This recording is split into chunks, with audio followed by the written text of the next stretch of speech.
nasci em São Paulo, na periferia, num lugar chamado Capão Redondo. E por mais que eu tenha nascido num lugar humilde, eu tive dois grandes exemplos de sucesso dentro de casa. O meu pai, um retirante nordestino, saiu do interior de Sergipe e veio para São Paulo ainda pequeno, junto com mais 9 irmãos e o pai e a mãe, em busca de uma realidade diferente daquela que ele tinha. Eles arriscaram tudo e, com toda a coragem que eles tinham, eles entraram num vagão de trem de carga e vieram parar em São Paulo. E foi ali que meu pai começou a construir a realidade dele. Meu pai era um ótimo vendedor e um homem que trabalhava muito. Eu lembro que meu pai acordava de madrugada, ele pegava as bolsas que ele fabricava num quarto no fundo de casa, colocava dentro do porta-mala de uma Brasília e saía pelas cidades ao redor de onde a gente morava para vender essas bolsas para os camelôs, para que eles pudessem revender.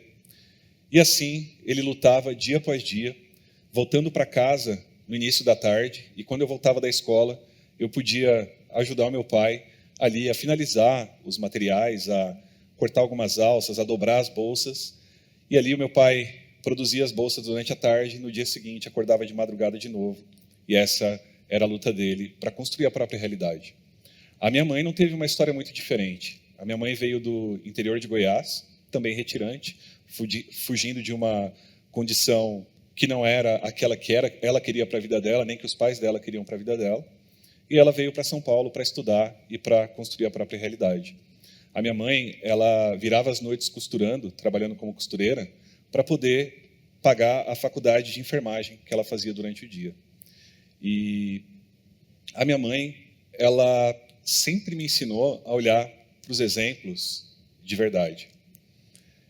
Eu lembro que eu não fazia nem ideia do que era Papai Noel. Eu não fazia ideia do que era Coelhinho da Páscoa. Essas coisas que são fantasiosas não faziam parte da nossa realidade, não faziam parte do nosso dia a dia. E o mais perto que eu passei na infância de histórias em quadrinhos foi um livro de histórias em quadrinhos que a minha mãe me deu, mas que contava a história de Santos Dumont, de Thomas Edison, de George Washington, de Tiradentes. E ela me ensinava a olhar para esses heróis, para os heróis que eram reais, assim como eu e você, e que tinham feito grandes coisas na vida deles. Em 1994, eu decidi estudar um curso técnico em processamento de dados, em vez de ir para educação tradicional, em vez de ir para o ensino médio normal, como a maioria dos meus amigos, porque alguns anos antes eu tinha descoberto os computadores e tinha ficado fascinado por tecnologia. Então, desde muito cedo, aquilo me chamava a atenção e eu sabia exatamente o que eu queria.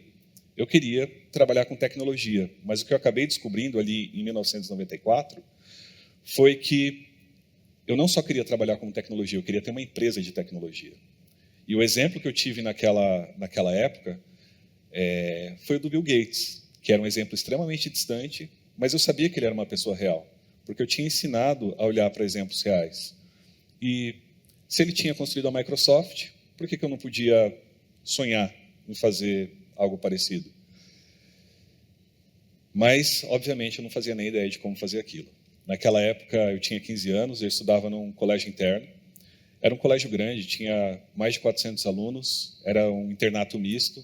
Então, tinham meninos e meninas, e eles moravam dentro do colégio, eles acordavam, estudavam, comiam, e passavam a vida ali durante os anos de educação, os 3 anos de segundo grau, como a gente chamava na época. Só que eu era um aluno bolsista, porque o meu pai ele não tinha dinheiro para pagar o colégio, eu precisava trabalhar para pagar os meus estudos. E um dos meus trabalhos ali no colégio era cuidar do jardim central. Era um jardim enorme, um espaço gigantesco, e uma das tarefas era recolher o lixo do jardim central. E, pensando hoje, eu me dei conta de que não existia saquinho de lixo nas lixeiras, ou alguma outra forma mais adequada de recolher o lixo e descartar. O lixo era jogado direto nas latas de lixo e eu passava com um balaio de bambu, jogando o lixo direto dentro do balaio e carregava ele em cima das costas, pelo meio do pátio da escola ali, pelo jardim, com a roupa toda suja, enquanto os outros alunos estavam ali todos limpinhos, circulando, indo estudar, indo praticar esportes. Essa era a minha realidade, e não que eu ache isso ruim, não é esse o ponto da história. O ponto foi que no final do meu segundo ano, aconteceu uma coisa muito interessante. De repente, o meu pai passou a ter condições de pagar o colégio para mim. E eu pude parar de trabalhar no colégio e começar a viver como um aluno regular, como um aluno que estudava num colégio que não era barato, num colégio particular que era um internato, onde tinham todos os custos ali envolvidos para manter um aluno morando dentro do colégio. E meu pai falou, pode ficar tranquilo, a partir daqui você não precisa mais trabalhar no colégio. E o que aconteceu foi que toda aquela jornada desafiadora do meu pai, de batalha, de acordar todo dia cedo para conseguir construir a própria realidade dele, tinha dado certo. E a gente que estava acostumado a andar de Fusca e Brasília, de repente podia andar num Tempra importado 0 km. E por isso eu não tenho dúvida que de todos os exemplos que eu tive ao longo da vida, o meu pai foi o maior deles, porque ele mostrou que era possível sair de uma realidade e ir para uma realidade completamente diferente, simplesmente pela paciência, pelo tempo, pelo esforço e pela certeza de que aquilo em algum momento ia dar certo. E eu me formei no colégio técnico e fui para a faculdade e fui fazer ciência da computação. E ali, ao longo daquele primeiro ano de ciência da computação, eu comecei a perceber que dos meus amigos, dos meus colegas, do círculo que eu tinha, das pessoas que eu conhecia, ninguém tinha empreendido ou tinha conseguido um bom emprego na área de tecnologia. E aquilo começou a me desmotivar. Eu não conseguia ver exemplos de pessoas que estavam tendo sucesso naquela área. E, por falta de exemplo, eu desisti de ciência da computação e acabei indo fazer publicidade. Porque na rua onde eu morava, a casa mais bonita da rua era de um publicitário.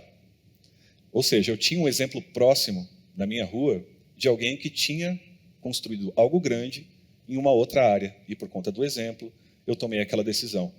Eu me formei em publicidade, comecei a minha carreira em São Paulo.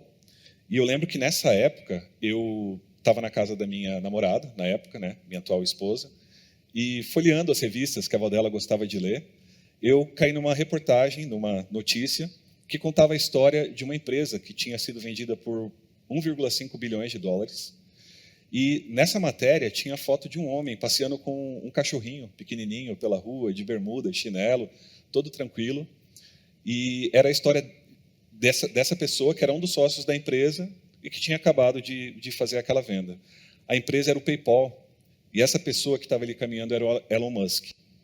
E aquilo ali reacendeu no meu coração o desejo de voltar a sonhar e empreender com tecnologia. Era o Elon Musk muito antes de Tesla e SpaceX.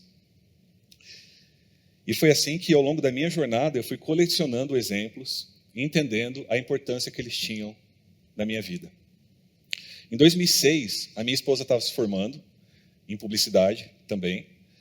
E ali era um momento de decisão para a gente, porque a gente precisava pensar o que ela faria depois de formada, se isso ia impactar nas minhas decisões também, porque a gente estava construindo algo juntos.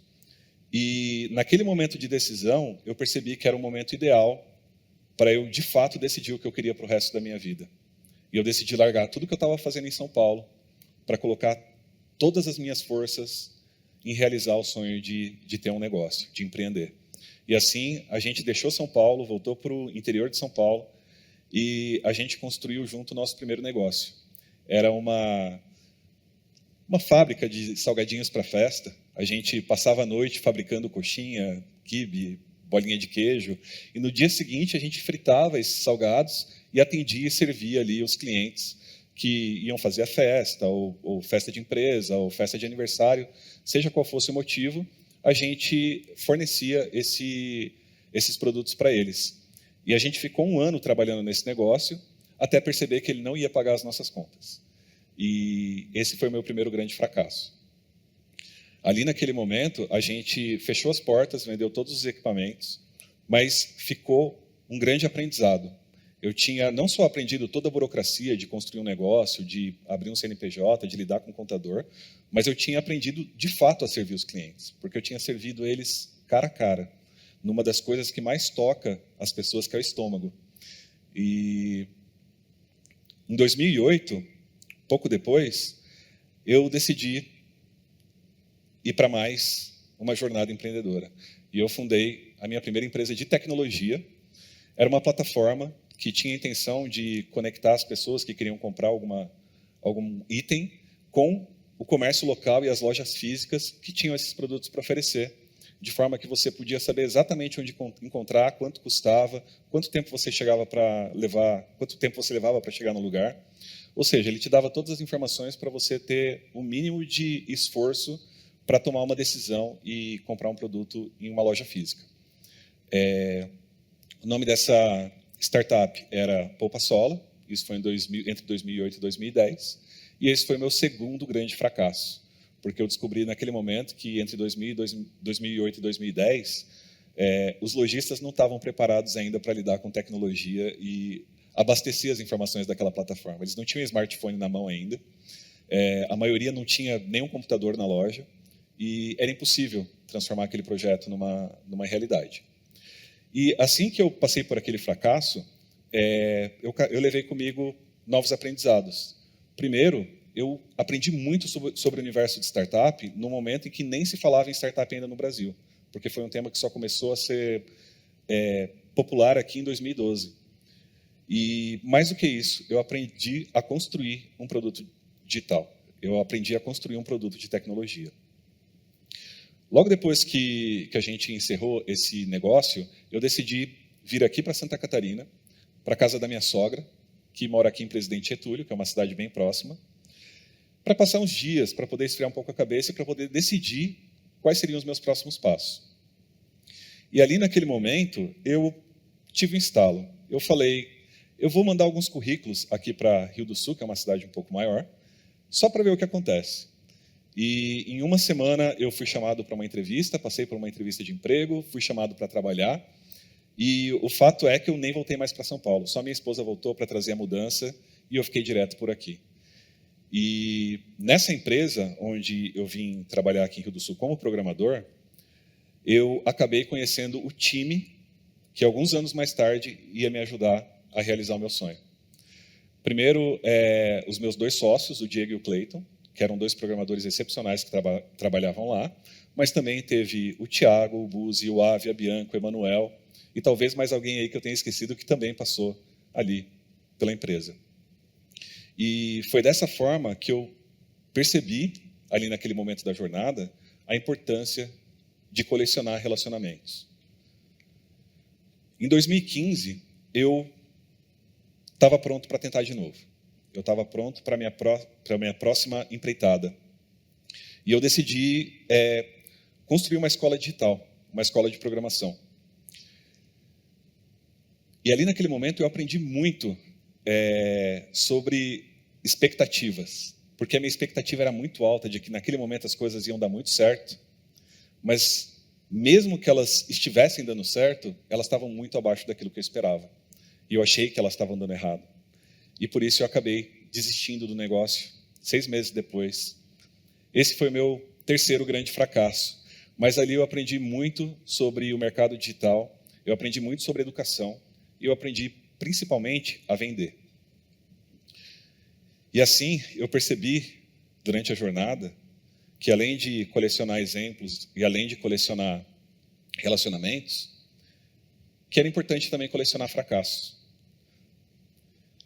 E aí, finalmente, em 2017, com todo aquele aprendizado, com essa receita, que envolvia a construção de um negócio tradicional, servir os clientes, construir um produto de tecnologia, vender, foi que a gente começou a nossa jornada construindo, mais uma vez, uma plataforma de educação em tecnologia, ou uma escola de programação, para ser mais simples. E a verdade foi que a gente decolou, porque a gente tinha tudo o que a gente precisava para uma receita de sucesso naquele momento. E em 2021, a gente chamou a atenção do mercado, a gente chamou a atenção dos investidores, e com isso a gente foi adquirido por um grande grupo internacional, numa negociação que foi avaliada em 150 milhões de reais. E ali, 16 anos depois daquela decisão de arriscar todas as minhas fichas e colocar todas as minhas forças no sonho de empreender, a gente tinha alcançado aquele grande objetivo. E a conclusão que eu tiro de tudo isso, de toda essa jornada, é que você precisa de exemplos, porque os exemplos, eles te ajudam a acreditar. E você, querendo ou não, são eles que te fazem tomar as decisões mais importantes da tua vida. Você precisa de fracassos, porque os fracassos são a escola mais importante da vida. Nenhum livro e nenhuma escola nunca vai te ensinar nada mais importante, mais relevante do que os fracassos te ensinam. E você precisa de relacionamentos para agir, porque nenhum grande sonho é construído sozinho. Essas são as lições que eu queria compartilhar com vocês. Obrigado.